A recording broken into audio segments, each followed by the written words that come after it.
Good evening, I might say, depending on how early you got up this morning. Nice to have you here, nice to be here. I said I would talk about the side locations of our discussion culture. Sounds good, right? Because this is what populism does. It takes the debate to a level where you can no longer constructively lead it. And I thought I'd give you some of the best examples: climate protection, social justice, and migration. And I wanted to talk about populism and about these side shows.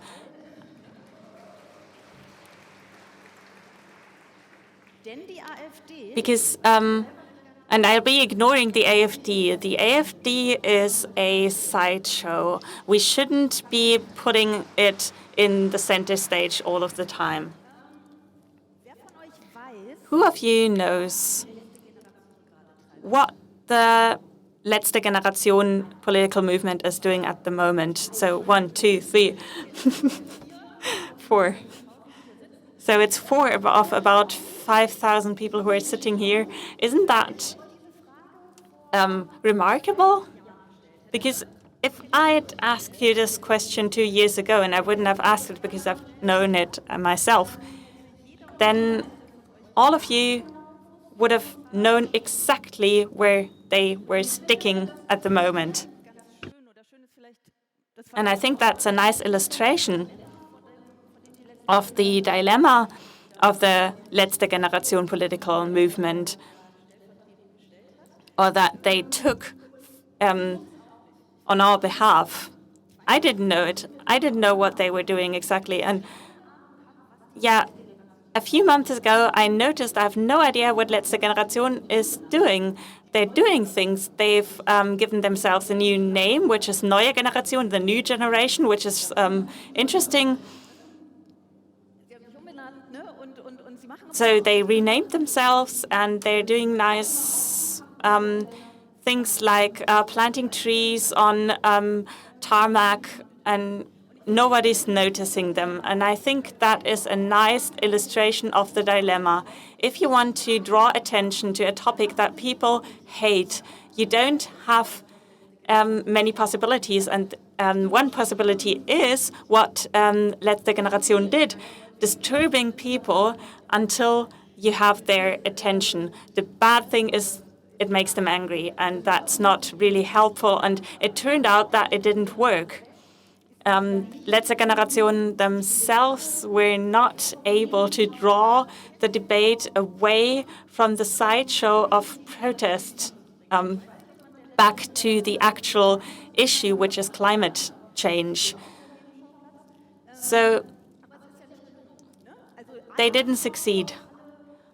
All the talk shows, living room conversations were full of the question, how bad is the protest? Can you beat them up? Are you allowed to run them over with a truck? Are they terrorists? That was the big question this would ask. With so many terrorism comparisons, remarkable, right? It was great. I think the nicest comparison was with the Taliban. They were compared to the Taliban because they poured oil on the Constitution, which wasn't true because they only poured an oil-like substance on an artwork representing the Constitution. But who cares, right? And they weren't compared to Reichsbürger, which is a right-wing extremist prepper movement.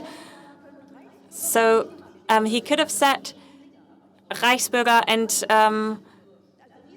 climate protesters. Those are two things I don't want to put next to each other. So I kind of missed those terrorism comparisons. They were very creative. They were really inventive. You have to really find a comparison that hasn't been made yet. I can actually imagine populists sitting in their living room and thinking of what comparison hasn't been made yet.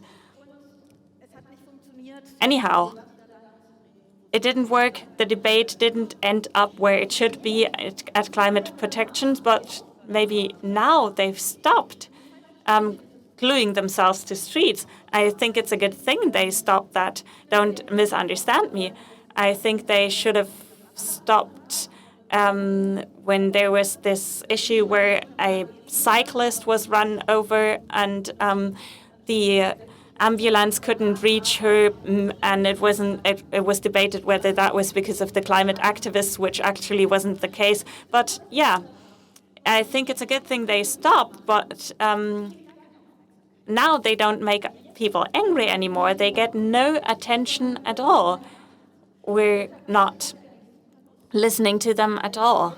So it would be funny if they started gluing themselves to the streets again.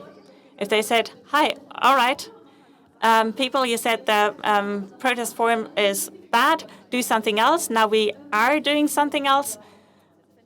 You're not noticing us, so we'll be back to gluing ourselves to the street. Would be a nice story. Actually, I wanted to read something to you. Fitting to the topic, I have a short text about Katy Perry. If you don't know what this is about, you will notice in a moment. Can we, for a moment, honor the feminist fight of Katy Perry? What a great step for feminism, the first fully female space flight. 6 women on a coffee tour. Isn't that what womanhood needs right now? But it was the best climate protest I've ever seen. Sure, it looked like a decadent, climate-harming PR tour, maybe an advertisement for her next album. But I've got a conspiracy theory. Katy Perry is a member of the letzte Generation. Letzte Generation was pretty annoying, telling us not to drive cars, not to fly, blah, blah, blah. And what happened? Everyone was angry at letzte Generation. Nobody wanted to protect the environment. People don't want to be reproached. People want to reproach. So Katy Perry is flying to space as a form of protest, is creating a huge shitstorm, and suddenly everyone is hating on Katy Perry, and climate protection is super important. And everyone can join in.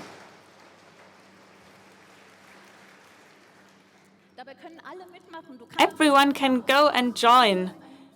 You can sit on a cruise ship with your avocado toast, and you can still say, I don't like what Katy Perry is doing. You don't really care about protection of the environment, but you can't resist beating on and hating on a woman for doing what men do all the time. And so that means that people actually use climate protection, which they're actually against. So you have to choose between defending a woman or defending the climate. So what's the easier choice? It's simple, right? And this is where I see the future of climate protest. Women who were hated for protesting for climate protection now draw all the hatred on them for doing space flights, for saving refugees on the Mediterranean with a cruise ship. So wouldn't it be funny if they actually did that, not out of protest, but because they find it funny? Let's party until this bullshit is over. How would that be? We should ask ourselves, what will we do if they stop protesting against climate change? Who will do it then? Maybe we could imagine climate change as a woman who overstepped her place. then activism will come on its own. Thank you so much.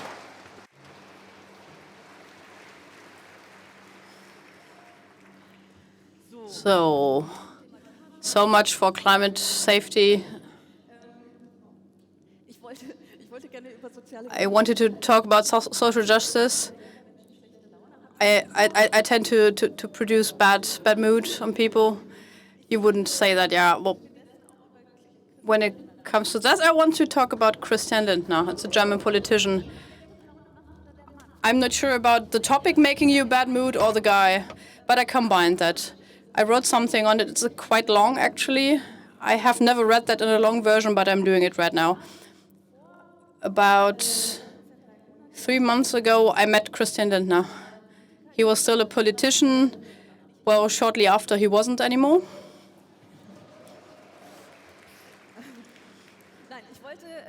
I wanted to do an interview for my show, Bosetti Late Night, and there was a really nice talk with him, and here's a short excerpt of it. Christian Lindner, on social justice belongs that those who work have more than those who don't work.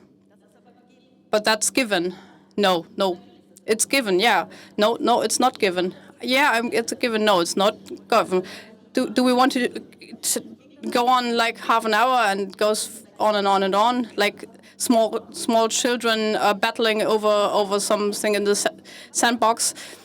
That actually fits to the discussion. Politicians like Christian Lindner say that people who work don't get enough money than the people who don't work.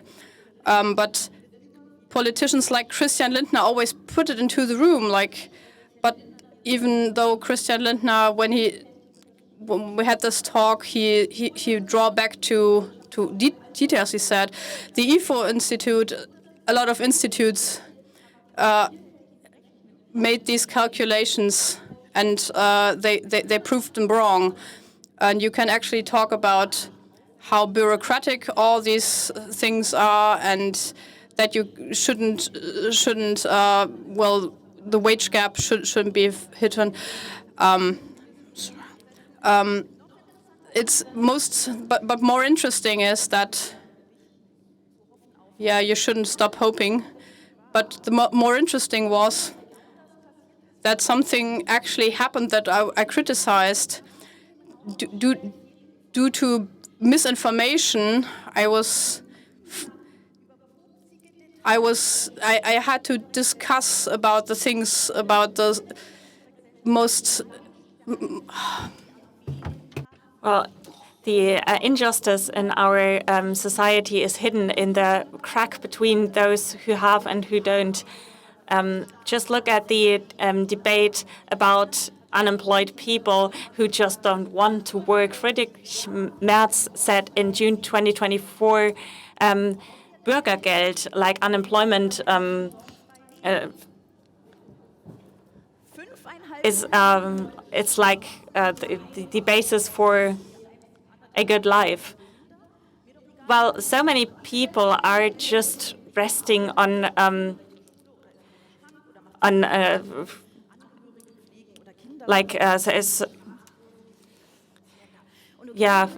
so many people resting on the state. Many of them are children, and it's actually just 130,000 people who might take advantage of social security payments because they missed one appointment, and maybe 16,000 are actually people who don't want work from the job center. But that sounds just like a summary of Christian Lindner's term. That's just 0.4% of the those who benefit from social security payments. So, yeah, let's generalize that to everyone. So maybe I was misinformed. They aren't doing any work at all. It's not like they're not doing any work at all. What do you think? How many people are there who don't even work? It's not that many, and this statistic isn't even collected. And it's dominating our entire debate about social justice when we could discuss about rich people, because there aren't any rich people in Germany. Friedrich Merz said he considered himself upper middle class, even though he's a millionaire. And so, yeah, it's not very popular being rich. Rich people call themselves upper middle class and shit on poor people while they're actually taking tax money for themselves. When care workers are earning less than people who work at the cash register. So let's just open up a sideshow, just throw in one word and all of the debate is over. The word is jealousy debate. I can't hear it anymore because I always have to say, no, I'm not jealous. And rich people make it possible that they don't have to justify themselves, that the other person has to justify themselves and say they're not jealous. Every political discussion, everywhere is always a jealousy debate, because it's always a debate of who deserves what. When we're talking about migration, it's only about can people who are not born here have some of our housing, some of our money? Will that mean that I get less? No, when it's about weapons for Ukraine, which is the actual question, do we lose security if we enter into the Ukraine war? It's a jealousy debate, even if it's about tolerance of minorities, especially when it's about that, because this is where the majority of the population needs to give up the most, which is the power of dictating what is important, how the world has to view itself, because that means power. Why should we divide power? Jealousy debate. Why should I pay for a modern heating solution? Why should we vaccinate children? Jealousy debate. There's so many examples of jealousy debate in German politics. And social justice is the mother of all jealousy debates. Of course, poor people envy rich people. But isn't that justified? Why is it such a given that some people deserve luxury and some people don't? Sure, if you work a lot, you deserve you deserve to have a good living. Sure, because what are nurses doing all day? What do they do? Care for sick people who needs that? What are they doing for society? Nice that you're laughing. So, if looked at Clemens Tönnies, a rich meat producer, he's not a racist. Look at that. During a pandemic, he was he did something for the safety of his employees. Susanne Klatten, who is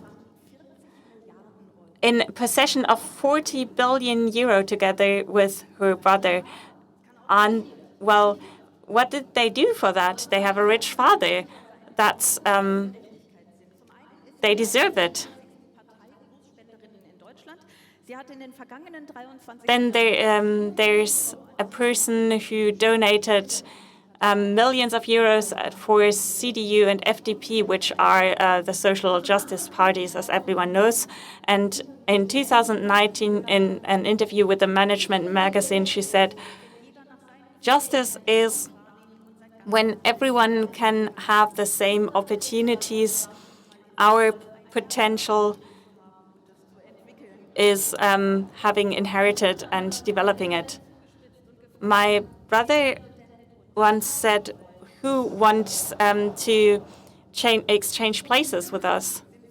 Luckily, Susanne Klatten and her brother are good people, because otherwise I'd be afraid of them.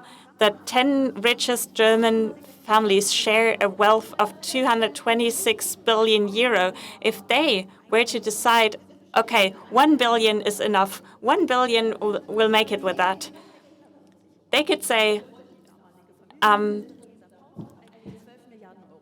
a social welfare program for children that a Green minister wanted to introduce could be funded with that.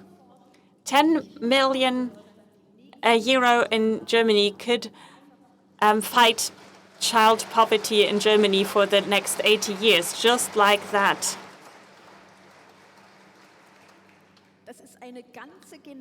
That's a whole generation of children. And why aren't they doing that? If you have the power to free children from poverty, and you don't do that, and isn't that the clan criminality we're always discussing about? But what enrages me is not that they're not doing it, it's that they could do it, that they have so much power and so much money that they could, and society just accepts it, that it always works that you pit poor people against each other, poor people against immigrants. No one is ever angry at billionaires. Why aren't we even discriminating them? They're a minority. Let's discriminate them. Yeah, of course. Everything potentializes. When it comes to the discussion of social justice, isn't it all about egoism? Because we could be in the situation to need money, but we're social beings. We need other people. We can't be happy when all the others are unhappy. Well, maybe a few social paths can do that, but maybe we should stop making up our moral compass on social paths. Thank you.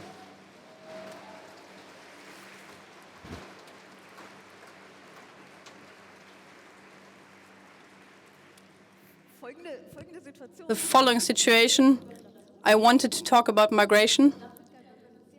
And it's really long, and we don't have the time anymore. So we do something really strange. We do the opposite of the whole politics, and we don't talk about migration. That's weird, right? So you could add up everything. The whole topic of migration is just a sideshow. I don't want to say it's not important, but for one, migration alone, stopping migration, for example, doesn't solve any problems. And second, when all these other problems wouldn't be there, we wouldn't have a problem with migration. Okay, we dealt with migration. I want to end with something optimistic. So you go like deep in your emotions, but we want to end it hopeful. So I'm reading something from my phone. It's kind of uncool, but it's okay at this station. Maybe this is paper, by the way. I don't know if you remember that, the older people of you maybe, but I read something else. I have a problem with news, and it's always on sideshows as well. Everything they tell us, I don't know if you ever saw that, like it's always bad news. I don't like that. They could put more effort into it. Shouldn't there be like some editorship and look at it? It's like, okay, we talked about like wars or something. How couldn't we talk about cute baby kittens? So I actually talked about it officially, but I'm doing that until they change it. But until now, there was no reaction. not even something that's getting better. But so I just do my own news show. That's much better than all the others. Doesn't matter which one, Tagesschau, Tagesthemen, Heute Journal, whatever, the German TV news shows. I make a better news show with better news. So if you are really evil, you could say, well, it could be fake news, but it's much nicer than all the others, and I want to say goodbye with that. Well, it's starting. Afterwards, you are allowed to applaud.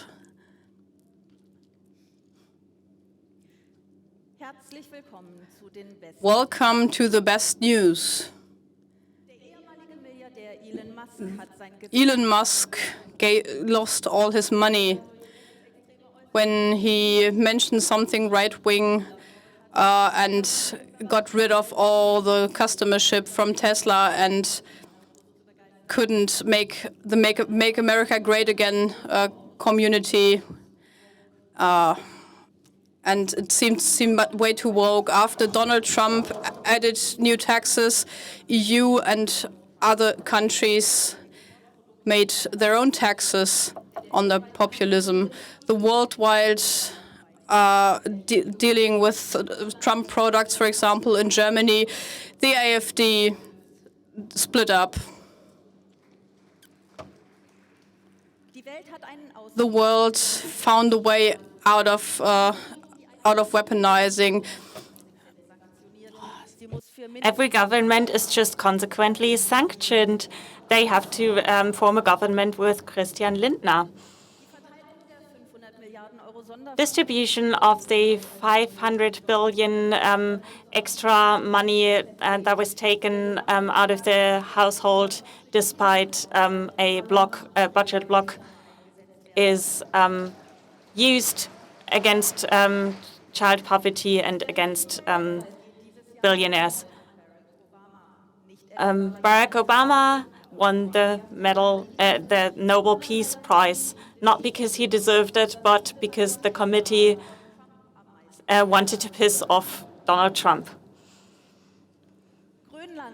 Greenland decided to become part of Mexico in a national poll.